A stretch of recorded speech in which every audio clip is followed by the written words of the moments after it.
it really is a good indicator on how to experience it myself. How to live my own life in this uh, forgiveness world. And that's something that I noticed uh, last night. I was in another meeting after our earlier meeting, and was actually seeing and experiencing the purpose of the forgiveness, what it is that we're doing this for, and how important and essential it is that we right now forgive our thoughts about the world. That we right now forget about our thoughts about the world, because uh, otherwise we get caught up in those thoughts, and then we go into fear, which is a kind of a common experience right now. People are experiencing a lot of fear, and in that experience of fear, we are losing our sense of self. So I think it's really in our connection to our source, believing that somehow or the other our source has um, abandoned us, and that we are now here in this world where we have uh, so much to fear. And remembering, no, there's nothing to fear here. So let me see. I'm going to go ahead and put my own shiny self there. Oh, look, the sun is shining over me. The virtual backgrounds leave a little bit to be desired, but I don't care. That's the skyline of my hometown, Leadville, Colorado. You can see the church where I used to go to church, the mountains I used to climb around on, the trees I used to climb around in, you know. There we go. So Sharon and I, are reading Never Forget to Laugh. And it's the story of Bill Thetford, who is the co-scribe of A Course in Miracles, and who was really a lot of the reason that Jesus gave hell in the course, I think, is because he needed Bill to not only study the course, but to actually graduate the course and to actually show us that it's possible for us in this world to do it. So, I think Bill is a character that is oft uh, forgotten. And yet, Bill is the one we should turn to and look to. That's just as I was listening to what Sharon was reading, I was realizing, wow, excuse me, he had a lot of unlearning to do. He had a lot of challenges in his life, and had a lot of, just like all the rest of us, belief and feeling of being abandoned, being abused, all these different things. And in reality, of course, that was not the situation, but for him in his mind, it was. So um, uh, just like you and I, just like you and I, we think uh, we're missing something, or something has been done to us. So it's great to read this. Okay, so let me look here at our reading. And uh, I think we had read this about him finally getting his retirement that he had been putting money into all his career. Can you imagine that? Can you imagine that? Who among us would have forgotten that we had a retirement coming to us from somebody that we'd worked for our lives, and that we could live, without fear of financial loss, because, that was already in the bank for us. Um, he completely forgot that. And it said he was quite detached to his personal finances. So I'm going to read this Jack Luckett, who was one of the earlier students. And Sharon, whenever you're ready, just let me know, and or if you're back, whatever. Anyway, but she's just been reading for an hour. No, So I'm okay too. Like whenever you want me to, because I just put my chicken in the stove. I mean the oven. oh, good. Okay. All right. So whenever you want me to read, I'll read. Okay, well, I'm going to go ahead and start reading now, and then we'll go back and forth. So this is Jack Luckett talking about Bill. And if you, I don't know, the font is a little, I'm going to make the font a little bit bigger, not just for me because I'm blind, but I think Thanks, Lynn. Appreciate it. other people might appreciate it. You know, I Okay. always wanted a larger. Yeah, let's see. Okay, that's kind of big, but I'll get back. Now I have to go back and find the page. But that's okay. So I think it moved us forward, or maybe it moved us back. We'll see. That's the thing, when you change the font size, everything goes. Okay, here we go. Plus, this is smaller font too, so there we go. All right, so this is Jack Luckett talking about Bill. First, he was brilliant in abstract thought and analysis, no question. He could go right to the center of an issue and understand it instantly. And the more abstract it was, the easier it was for him to see right into it. See, that's kind of how I think too. I'm like, give me something complicated, and I'll work it out. Give me something simple, and I'll screw it up. But anyway, because it's more fun to figure it out, right? That's how the ego loves it. Okay, so the more abstract it was, the easier it was for him to see right into it. That is why he was such a fantastic psychologist. But he was not well grounded in this world. Now, that means relating to food, clothing, directions, appliances, electronic gear, politics, gardening, animals, and children. He did not have a clue about these things. He was not comfortable with it and did not understand the governmental political process. He was a great faker. Because of this, he would establish routines in his life, probably because he'd been laughed at earlier. And you know what? This reminds me of, honestly, of myself and my partner Sandy also, who have ADHD. And that's how we cope with things, is because we set up a routine, we have notes, we have everything has to be right there for me so that I can just come to it and do it and not have to worry about it. And that's how I'm able to run this stuff the way that I do, is because I have it set up in my mind how it works, and I just do it the same way every time. And if I'm gone for a few days and I kind of forget those steps a little bit, it really messes me up. So so I do get this, being a great faker, and just make and honestly, I know you guys are all fooled. Y'all think I have it all together, but honestly, it's just because I learned how to cope with with the situation. And so I have my little props here.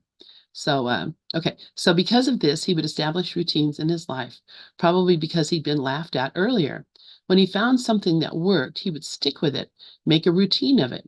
He told me that for 15 years, this sounds like me too, he ate at the same restaurant with the same waitress at the same table, ate the same meal every night, except when he was asked out by others. I said, "Didn't you ever want to go to a different restaurant?" And he answered that no, he knew this place, knew where it was. Can you imagine that? Yes, I can, because that is how I am too. I would go to the same restaurant every day, have the same meal every day, and never once think about anything else, just because it's comforting. Even when I used to travel for business and I worked for the government, I traveled all over the country, and I would always find an IHOP. And I was always have pancakes for dinner, because I would have breakfast for dinner, because that was my comfort zone, or an Applebee's and have the Chinese chicken salad. I always had exactly everything the same.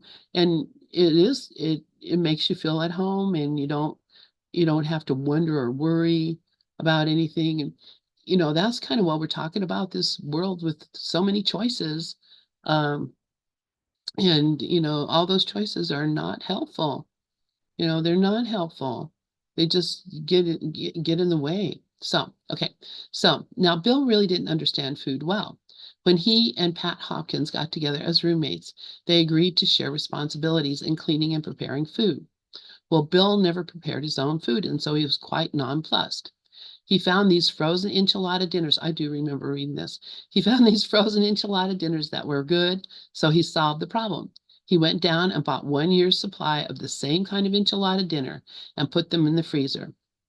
Although that certainly seemed more than a little strange to Pat, to him, this was a perfect solution. He would have those dinners from then on. They were fine. They worked. And yeah, he must have had a pretty big size freezer too. But that's pretty funny. Because yeah, I would do the same thing, but I like to cook, so I do like to invent recipes. I just invented a recipe today of making, I made truffles with tahini, chocolate and tahini, and they're really good. It's amazing to me. I just never imagined it could do that. All right. Love you too. Bye-bye. Have fun at the dentist. Sandy's going to the dentist.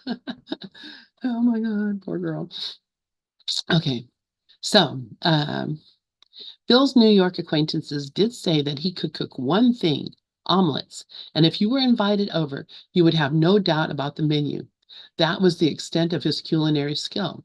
Because of his basic unfamiliarity with food preparation, he tended to approach it more like an anthropologist than a gourmet, and regularly conducted unusual experiments with taste and food combinations. Wow. For instance, years later, Bill and the Lucketts stopped one night at a Haagen-Dazs store for ice cream, and he ordered maple walnut combined with raspberry tofutti.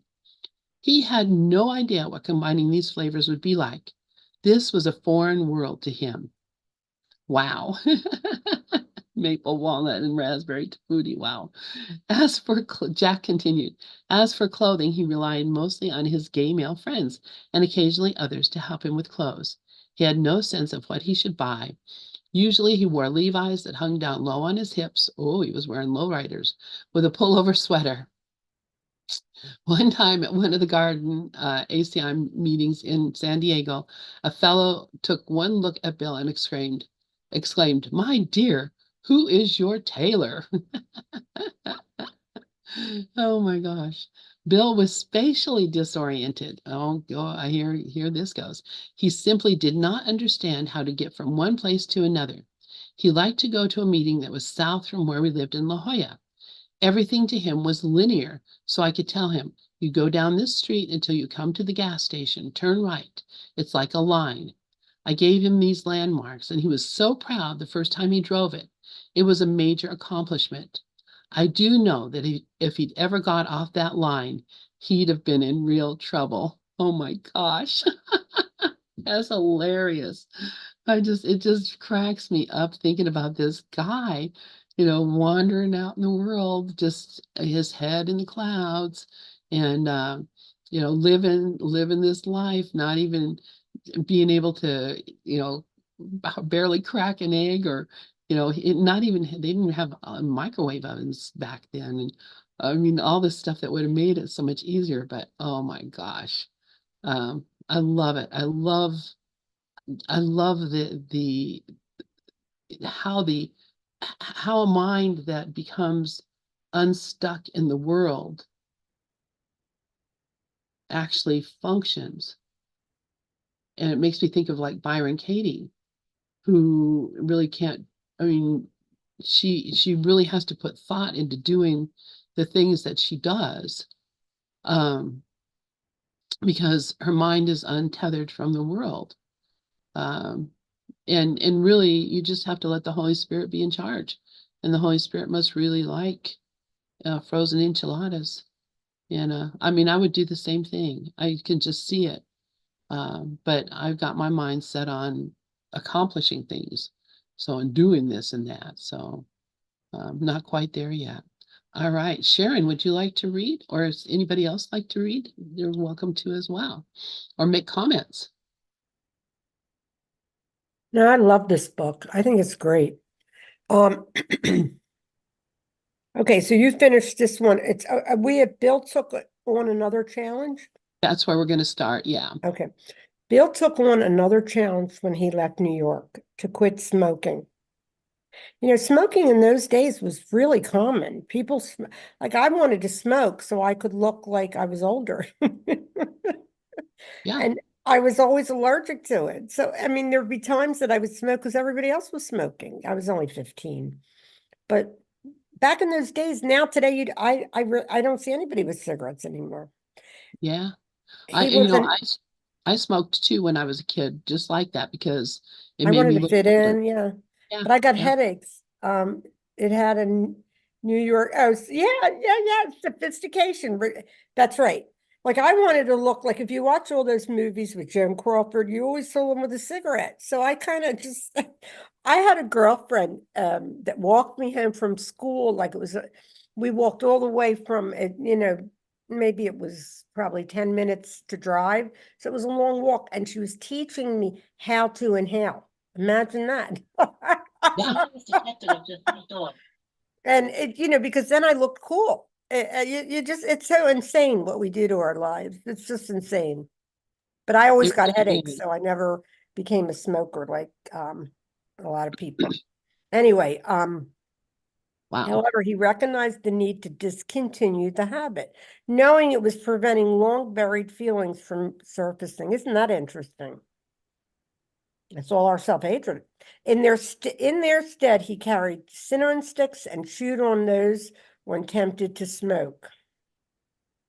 Bill commented one time that in the hectic New York days, he lived mostly on coffee, which he drank all day long, several bags of cigarettes, and butter pecan ice cream. Wow, it's a wonder he lived as long as he did, especially with a heart damaged by rheumatic fever. You know, it's funny. My first husband used to buy an Entenmann's cake and he would eat it. He would buy the whole thing and eat it like in one night. He was so thin. And this is kind of garbage that, it's always about comfort, right? So, what are we always looking for if we think we're bodies? Because it's just like comfort food, So we eat, at least for me, I ate, when I moved here to Altoona, I was 50 and I was starting to eat garbage. When I was younger, I was so like into staying thin and all that. And then I was like, I don't care about anything anymore. I'm just going to eat. But that didn't work out real well either. Judy, looking out for his best interest, instinctively knew that proceeds from the early sales of the course would go to support Bill when he retired. His receiving a stipend seemed inevitable and obvious. On the other hand, Bill noted, I didn't expect the course to be a source of financial support. We never thought of that at all. Yet eventually it did happen, and it took me a long time even to be comfortable with the idea of living on funds from the Foundation for Inner Peace. Thus, with his stipend from the foundation, his pension, investments in the stock market, and his capacity to manifest as needed, he always lived comfortably. We're always comfortable if we're in the right thought system, you know? When I found this course, I was what, 53, I think? About that. Anyway, what I realized then is that whatever happens to me, I'm going to be okay. And that is the truth because the person or the persona that we are, yeah, it feels pain, it feels all that because we're hooked up to these sense things. But when we really get that it's just us, there's just me. I am projecting everything. And that is the ticket home. That is the lottery, right? Here he says, he felt guilty. This is so typical of egos. We'll feel guilty. I don't deserve that. I don't deserve that foundation from inner peace. Meanwhile, he brought to the world a magnificent gift. So I think he deserved that for sure. After our first visit in Tiburon, a pattern emerged. Bill and I met every couple of months with phone calls in between. He would come to Denver and stay with my family, my husband and two boys, and in turn, I would visit Tiburon and stay with him or later with Jerry, sometimes to participate in planned events and sometimes for no reason. Can you just imagine what that was like? I mean, she's brilliant. The book that came through Carol is just brilliant. This schedule continued for about 3 years. Early on, it felt surreal to watch him sitting on the patio, listen to his tales, or conversely be included in his daily routine as he settled into California. He had dropped suddenly and unexpectedly into the middle of my life, and it took a bit of getting used to. During his visits to Denver, socializing Bill began in earnest. I wish everyone could have seen him as he participated in that normalizing process. He was so willing to explore. He especially enjoyed our sons, 6 and 8, when we met. He was fascinated by what other little boys could do and got such a kick out of their activities and friends. Although he had studied, tested, and written about children in his professional life, he had very little experience being around them in a normal, everyday life. As an adult, he was basically unfamiliar with families or the myriad details and responsibilities of family life. Bill would stand in the kitchen as I prepared meals with little ones running in and out and often exclaim, "I don't know how you do all this." It was business as usual. Parents learn out of necessity to multitask. He himself was a master at multitasking, but in very different areas of life. Because of his lack of experience with young children in their usual environments, he thoroughly enjoyed attending school functions or riding along when it was turn to drive the carpool. I've not met anyone else who ever saw Bill in that role, riding in a car full of little kids. It was a new adventure for him. He sat in wonder as he listened to their conversations, finding them hilarious and precious. He would look at me with eyes wide open, a huge grin on his face as their stories unfolded. Their parents would likely have been less than thrilled to hear their small children candidly revealing private family business.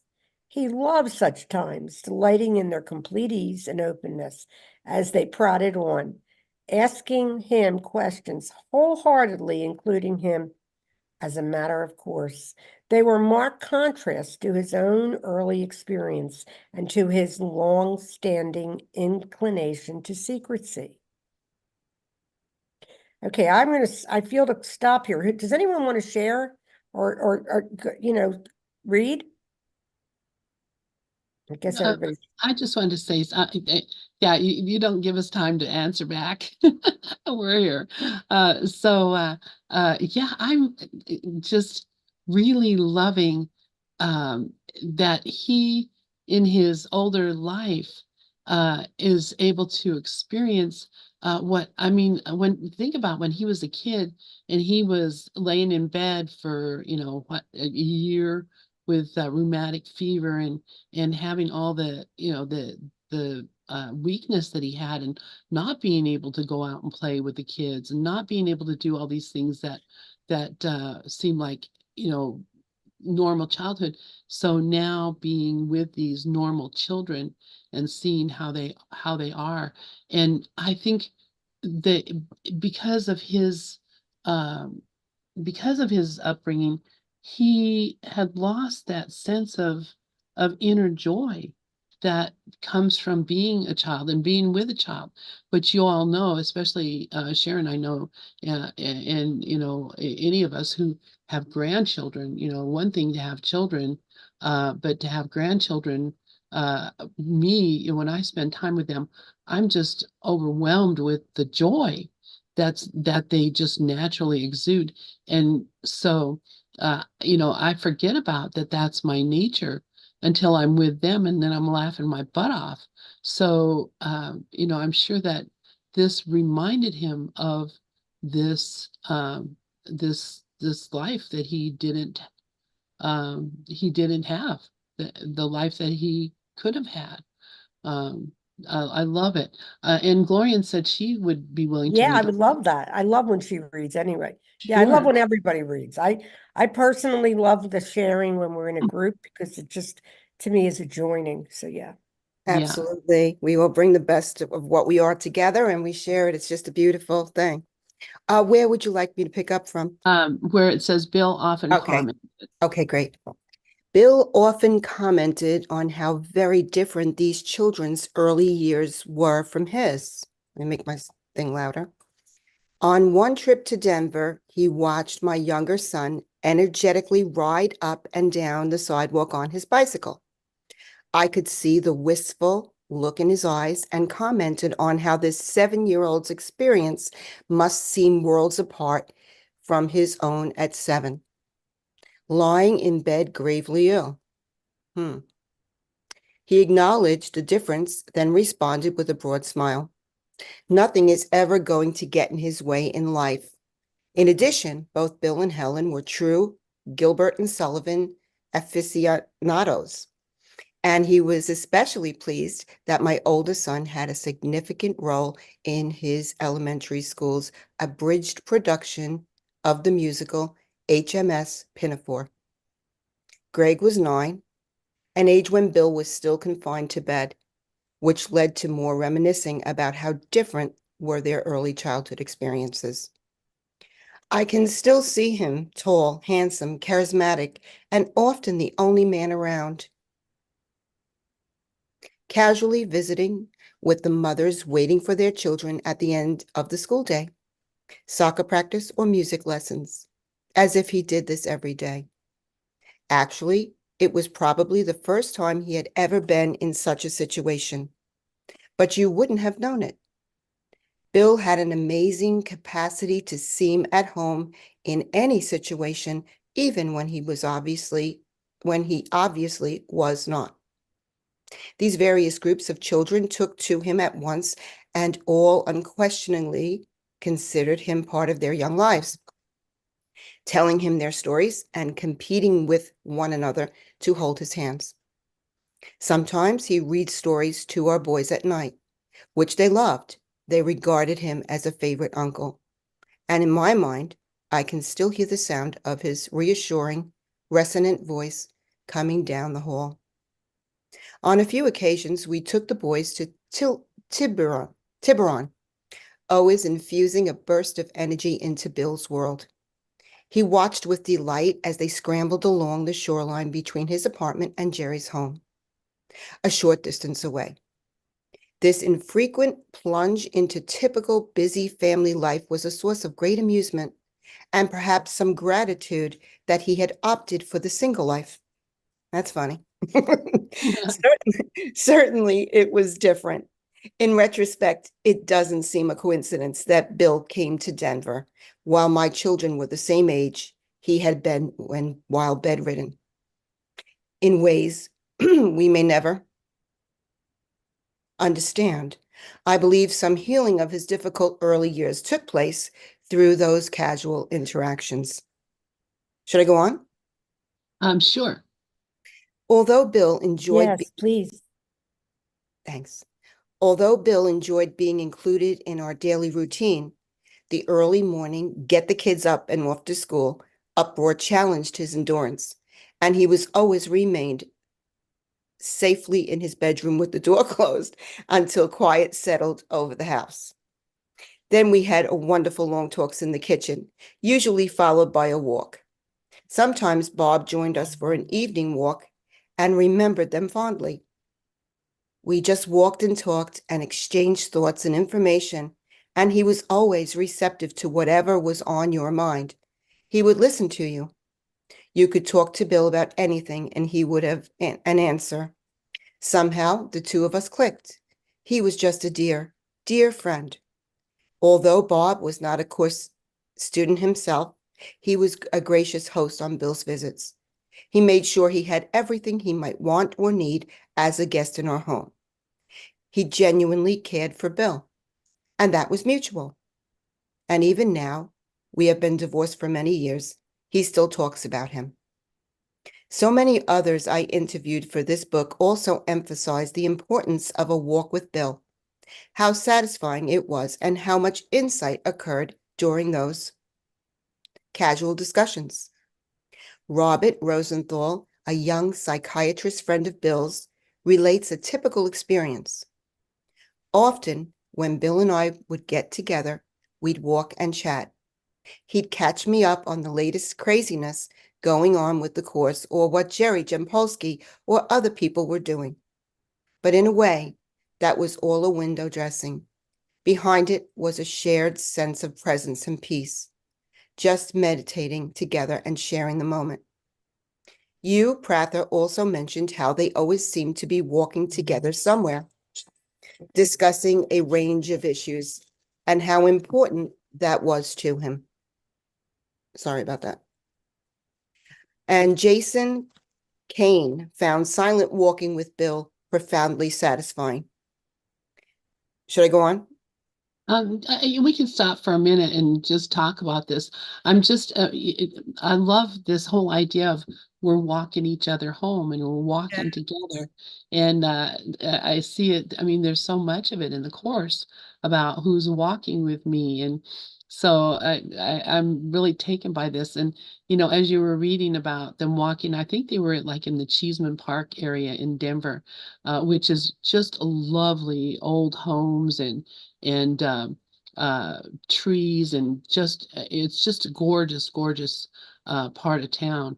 So I can imagine them out walking through this beautiful area and just talking, just walking and talking, or just silently walking, which is Right. what this guy is going to be talking about, meditating together, just being together in peace and walking together. I love it. So Yeah. yeah. When I read that, that's what jumped out at me over here too, is, that's what we're all here for, that shared sense of presence and peace, just meditating together and sharing the moment and recognizing the oneness. And, that's the holy encounter. So that's really what we're all striving for each day to do, is to have that holy encounter. And a few pages back when she was talking about, she didn't feel it was a coincidence that he came there when the children were that age. And I think if we recognize, everything is projection. Every single thing is a projection of my mind, my story, what's going on for me. So that also did jump out. Thanks. Yeah, thank you. That's beautiful. So, and thank you for reading, Gloria, and you Of do a course. beautiful job. And I was Robert Rosenthal, a young psychiatrist friend of Bill's. Bob Rosenthal just passed away a couple years ago. He'd written some brilliant books and was the head of the Foundation for Inner Peace. I think about, my gosh, he was with him, all those years, all these people that have been our guiding stars in the course.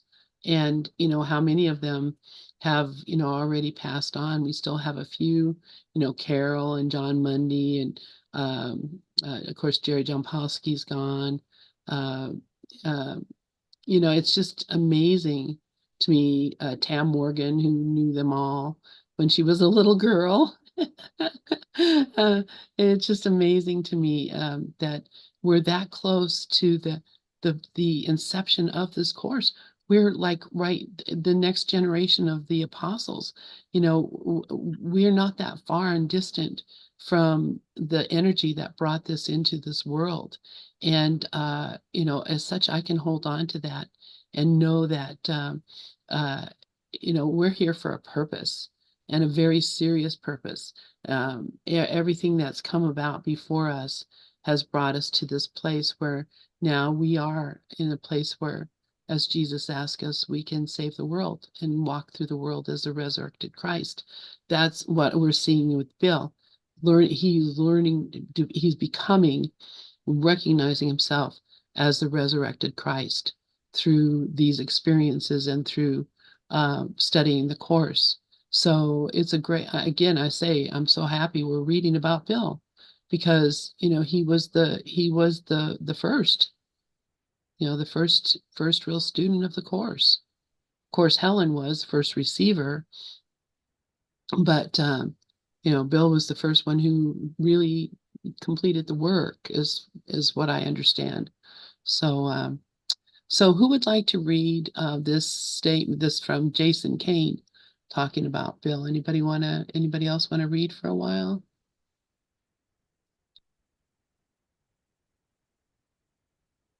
What do you say? Bill and I didn't talk much. Is that what you want somebody to Yeah, write down? Bill and I didn't talk much. All right, I'm just chewing cantaloupe. Give me a Oh, minute. oh, okay. Well, I can read. You can eat. My goodness, don't get indigestion. Here, I'll read it.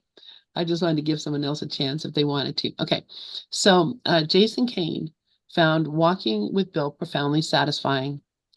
Bill and I didn't talk much. It was part of our relationship to be absolutely comfortable together, physically and energetically. We would walk to the bakery on the dock near Jerry's office. It was a casual ritual, going down there every day when Jason was visiting in Tiburon, ordering those wonderful custard-filled cream puffs. My favorite. They were his favorite, and at first bite became mine as well. Since we were both basically shy people, there was not much to say. We simply sat, watched, and enjoyed our cream puffs. We accepted each other's shyness very easily and did not need to entertain each other. It was more than comfortable. Our energies seemed to be quietly communicating something gracious and beyond words. I was probably one of the few people in his life he felt that way about. My sense is that he often felt he had to talk to people more, that most people required that of him. Somehow with me, he knew he didn't have to talk because I couldn't either.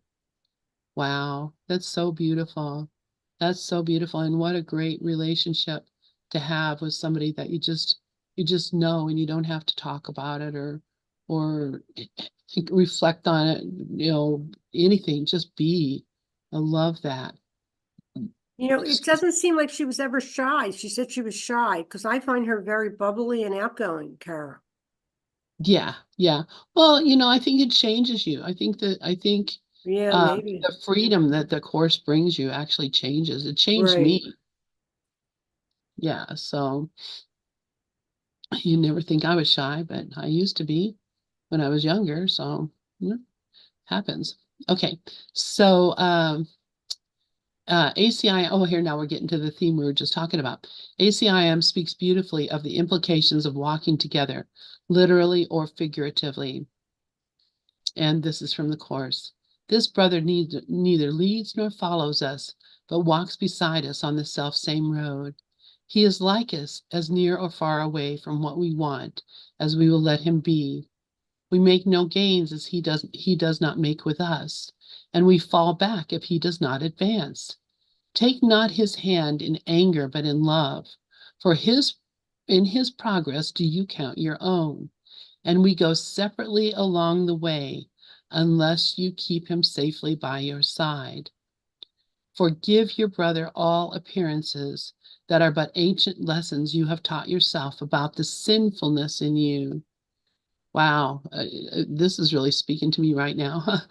Okay, let's see. Okay, where did I end? This- the sinfulness in you. Um, okay, hear but his call for mercy and release from all the fearful images he holds of what he is and what you must be. He is afraid to walk with you and thinks perhaps a bit behind, a bit ahead would be a safer place for him to be. Can you make progress if you think the same, advancing only when he would step back and falling back when he would go ahead? For so you do forget the journey's goal, which is but to decide to walk with him, so neither leads nor follows. Thus it is a way you go together, not alone.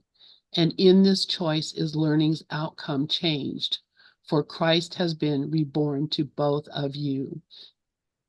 And I'm just going to look at the uh, reference to this, text 649. I'll go back and get that.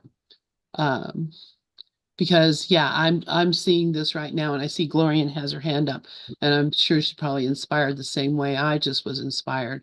So go ahead, Glorian, please. Yeah, this one mind was just coming to me. The ark is entered 2 by 2. And this is really beautiful. And I was going to ask you if you could read it again, because that's what it's about, is equality. This brother neither leads nor follows us, but walks beside us on the self same road. Just perfect. Yeah, let's see, did I, okay. Yes, and I think about it, I mean, really, we're looking at right now these political times when things seem to be so scary. There seems to be so much for us to worry about. And he's talking just about that. You're afraid of your brother. You don't want him to go ahead of you because you think or walk with you because you think you're safer if you just stay back a little bit. But how can you make progress if you do that? And he's saying, we have to uh our brother has to go with us. And it doesn't matter what that brother's name is or what that brother is doing in the world or how that brother is presenting in the world. We cannot go forward without that brother, that specific brother, not the brother that you really like and you want to hang out with, not the brother that you have fun with when you're walking with him, but the brother that you would just love to, do anything to, because they think differently than you do. They act differently than you. They have different moral values. You're thinking all these things about these brothers. We just had a lesson not too long ago. Let me forget about my brother's past. Let me stop looking at my brother as if he were the things that seem to have been done in this dream, and actually see him as the holy Christ that he is. And so this idea of walking with, say, someone whose initials are DT, that we might not think we want to walk along with, well, figure it out, bucko, because we're being given an opportunity here to save the world. And so, if by rejecting one person, I'm going to send everybody to hell, is that really what I want? Is by being afraid of one brother, I'm gonna destroy democracy or whatever. Here we have to really look at, who it is that we're including and who it is that we're not including. So I'm going to read this again. This brother neither leads nor follows us, but walks beside us on the selfsame road. He is like us, as near or far away from what we want as we will let him be.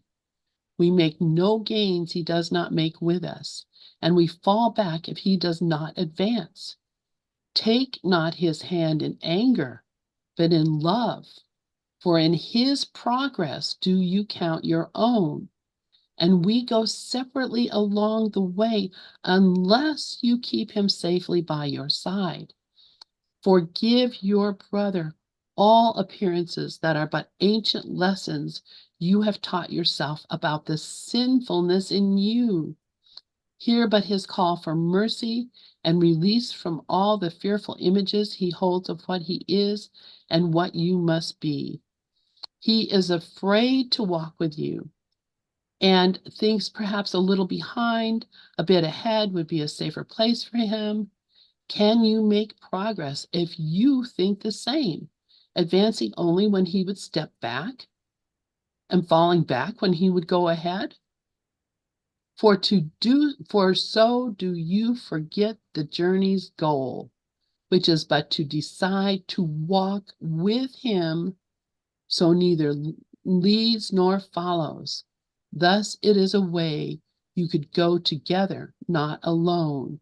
And in this choice is learning's outcome changed, for Christ has been reborn to both of you. Amen. Anybody have any thoughts about all that tirade I just spewed out there? I need to read it too. Oh, Gloria. Yeah. Lauren, go ahead. Yeah, it's immense. I mean, there's it's really, truly beautiful. I mean, who's saying this? Because it says here, ACIM speaks beautifully. Did she put This this is together? from, no, this is from text chapter 6, Okay, 349 is from the text. okay, And because I can't find my book to look it up, what I do with my course. yeah, because I mean, it's the projection of our own misperception. And like you were saying before, holding on to one image is not condemning anybody but our own self to hell. It's my condemnation injures me. So you care if I read this again or too much? Yes, go right ahead, Yeah, please. read it. We love it. Yeah. Okay, so this brother neither leads nor follows us, but walks beside us on the self same road. So we're being asked to see the equality there, fear or love. He is like us, as near or far away from what we want as we will let him be. It's all our projection. It's our image. We make no gains. He does not make with us because he is us. He's a part of our mind. So if we're seeing him in sinful, we're perceiving with the wrong mind, but we're being asked to not malpractice him and recognize who truly walks with us, the Christ. And we fall back if he does not advance, because Jesus tells us we have to take every brother with us. And, if we look at that from the ego mind, it's like, wow, how's that going to happen? But ultimately, once we accept the fact that this is my dream and that everything out there is a projected image from my mind, then I'm responsible for it. Take not his hand in anger, but in love. So that we're being asked to choose for the truth of him. For in his progress do you count your own? Because if he's seemingly suffering, I'm seemingly suffering. As we go separately along the way, unless you keep him safely by your side. Forgive your brother all appearances, meaning the ego projection that we seemingly see. They are but ancient lessons you have taught yourself about the sinfulness in you. The ego is sinful, the carnal mind, and it's all stemming from our misperception and our wrong choice. Hear but his call for mercy and release from all the fearful images he holds out of what he is and of what you must be. Because if you see it, you own it. So if he's a fearful image, we're in the wrong mind. He is afraid to walk with you and thinks perhaps a bit behind, a bit ahead would be safer place for him to be. Separation, seeing differences, comparisons, keeping that choice for us that we're making to be separate. Can you make progress if you think the same? No, because he's you. Advancing only when he would step back and falling back when he would go ahead. No. For so do you forget the journey's goal, atonement, which is but to decide to walk with him. So neither leads nor follows. Equality, only equals are at peace. Thus, it is a way you go together, not alone. And together meaning make one, recognize the oneness of the I am presence. And in this choice is learning's outcome changed, for Christ has been reborn in both of you. So that's what we're here to do, accept the atonement for ourselves and recognize that if we're seeing a brother and holding him in some sort of condemnation, he's a projection from my mind, and I'm condemning myself by holding myself in judgment, where Jesus tells us, forgive and this will disappear, meaning stop judging.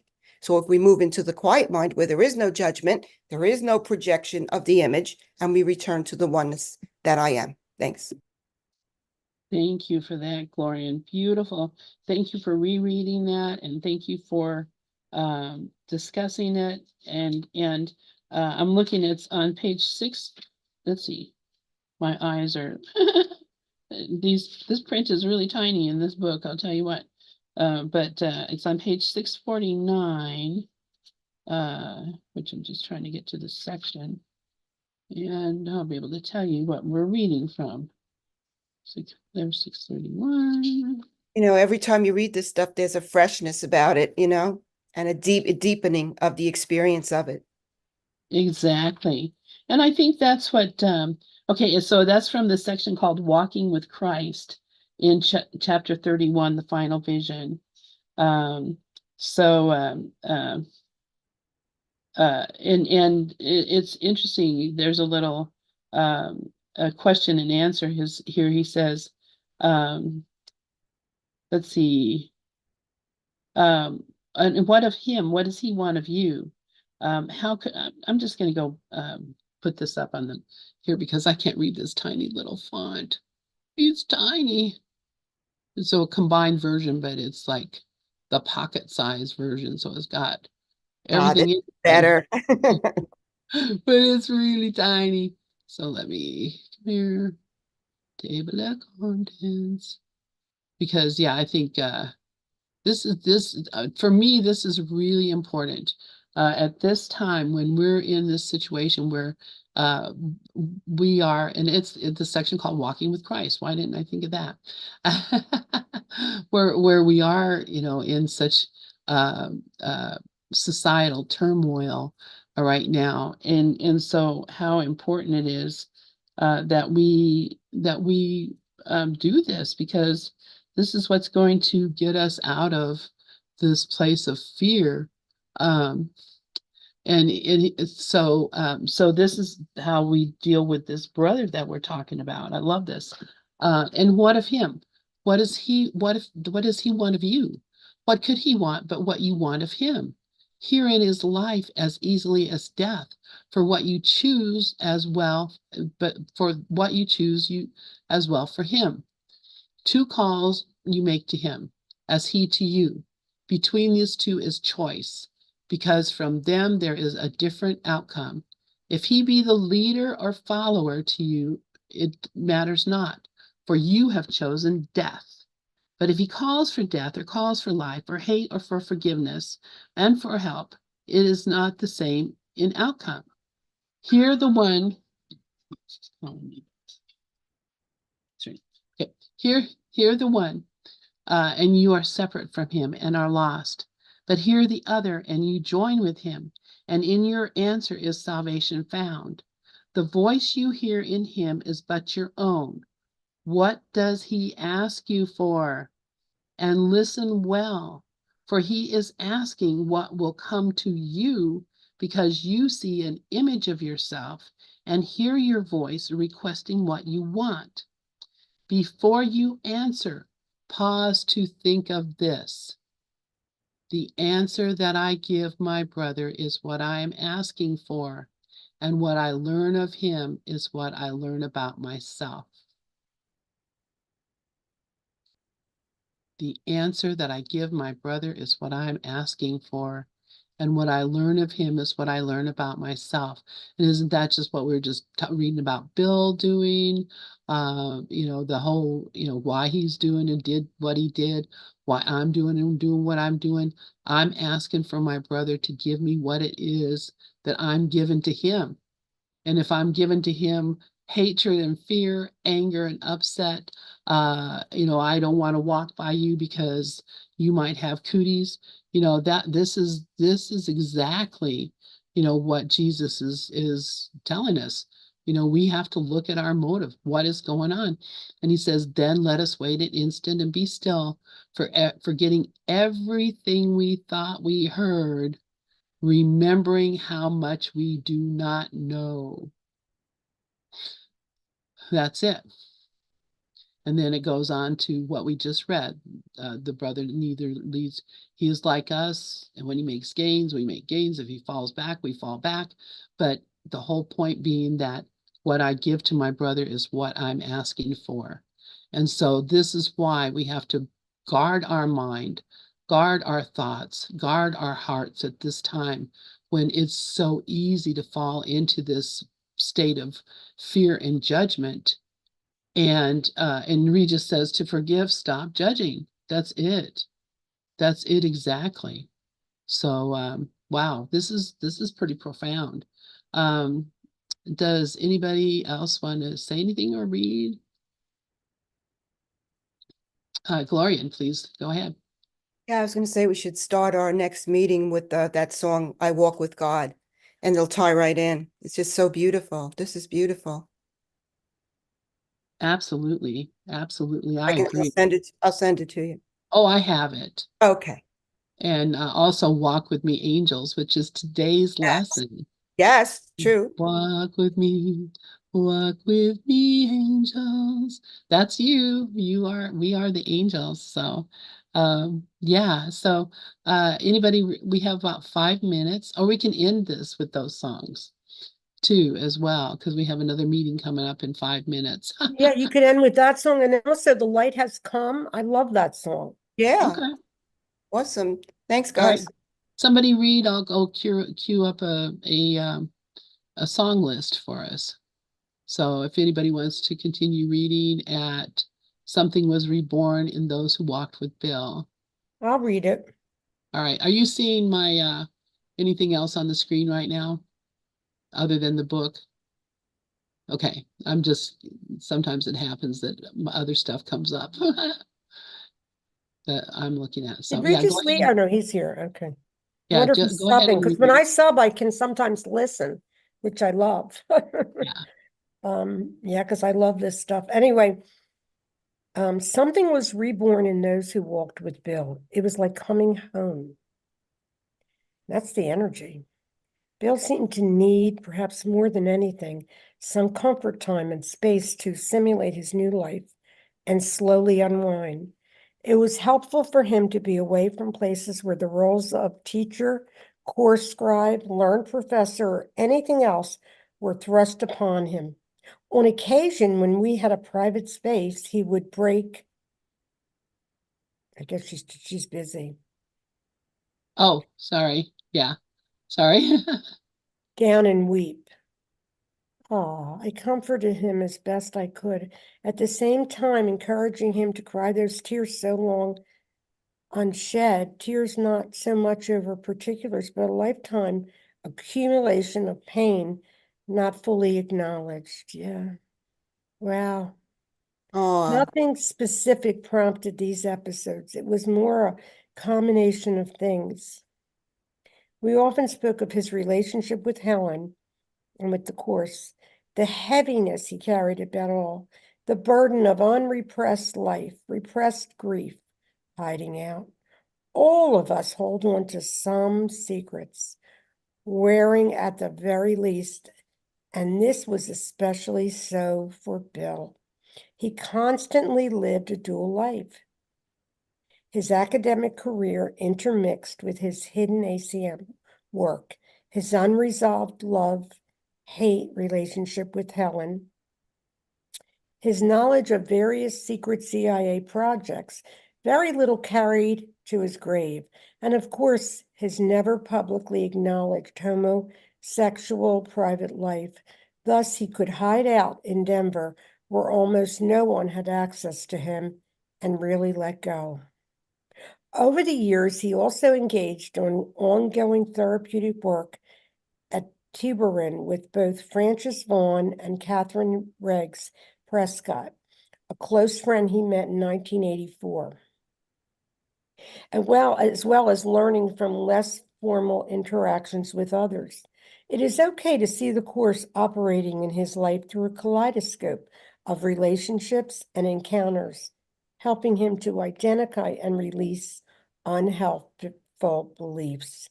It is fair to say that all his relationships were mutually therapeutic, though perhaps not recognized at the time.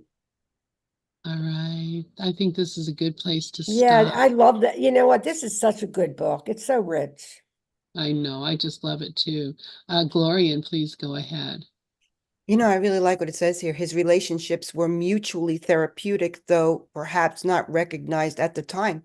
That's always what's going on. Every single relationship we have is a teaching learning situation, a relationship that we've made special that we now are have to make the choice to make holy, make one.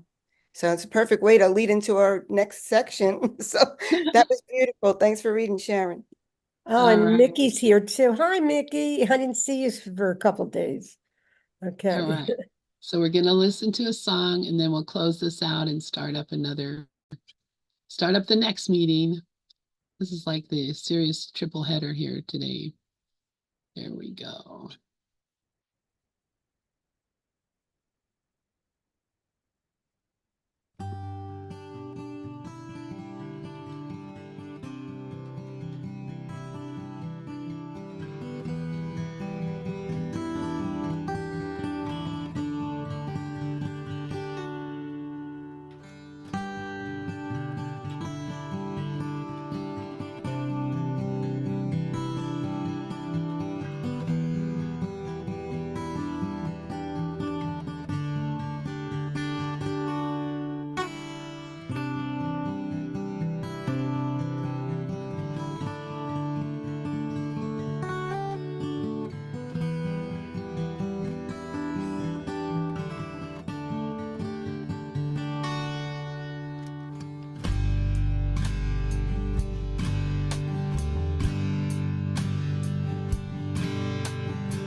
presence is so holy that the world is sanctified. Because of you, all things that live bring gifts to you and offer them in gratitude, in gladness at your feet. The scent of flowers is their gift to you. The waves bow down before you, and the trees extend their arms to shield you from the heat. I walk with God in perfect holiness. I light the world, I light my mind, and all the minds which God created, one with me.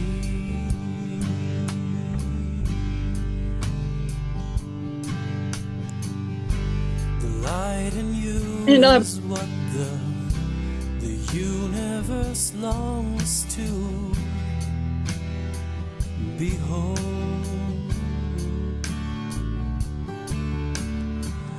All living things are still before you.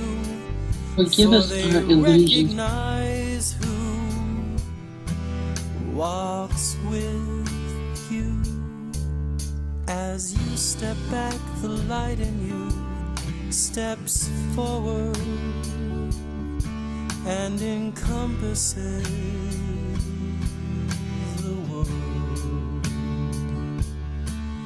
It heralds not the end of sin in punishment and death, 'cause in lightness and in laughter it is gone. I walk with God in perfect holiness. I light the world, I light my mind, and all the minds which God created, one. I walk with God in perfect holiness. I light the world, I light my mind, and all the minds which God created, one with me.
Who walks with me?